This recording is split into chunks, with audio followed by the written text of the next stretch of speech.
43 नं तामुलपुर विधानसभा समष्टियाव आङो UPPL दोलोनि जानानै दिनै आंनि जि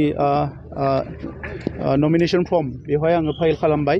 जोंनि दोलोनि बयनिख्रुइबो जौसिन जोंनि दैदेनगिरि इउजि ब्रह्म मन्त्रि बिथां आरो जोंनि MLA जलेन दैमारि आरो गोबां दैदेनगिरिफोरनि नुजाथिनायाव आरो जोंनि थांखिया बेनो जे बड'लेण्डआव जोङो जेरैबायदि गोजोनखौ गायसनबाय, जेरैबायदि मोजां मोनसे थासारि लाबोनो हाबाय, बेखौ अराय समनि थाखाय जोङो लांबाय थानांगोन।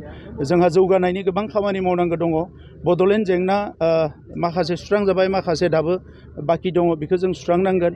आसामाव जोंहा सोलोंथाइनि जेंना सोलिबाय थायो, समाजारि जेंना, गोबां रोखोमनि जेंना जोंहा आसामाव दङ। बेखौ आसाम बिधानसभायाव थांनानै UPPLनि जोंनि जायफोर MLA जागोन बियो बेवहाय जोङो मोजाङै जुजिनांगोन।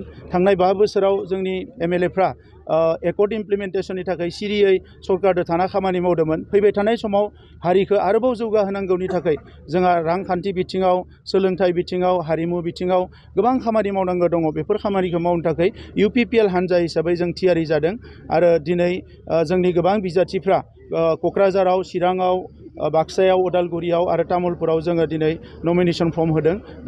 नेक्स्ट 23आव माखासेया होगोन आरो बड'लेण्डनि सिङाव 15 जि मासि दङ एसेम्ब्लिनि, बेयावहाय आरो बड'लेण्डनि बाहेरायाव मोनबा गासै 20 जि एसेम्ब्लि सिट, बेवहाय UPPL हान्जाया जोङो गोख्रोङैनो बाहागो लागोन आरो बेवहाय आं फोथायो 10 निफ्राय 12 जोंनि MLAफ्रा देरहालांगोन आरो फैबाय थानाय समाव बड'लेण्डजों लोगोसे सारा आसामनि जेंनाफोरखौ जोंनि MLAफ्रा आसाम एसेम्ब्लियाव थांनानै गोख्रोङै बेवहाय माखासे बाहागो लागोन आरो सुस्रांनो थाखाय नाजागोन।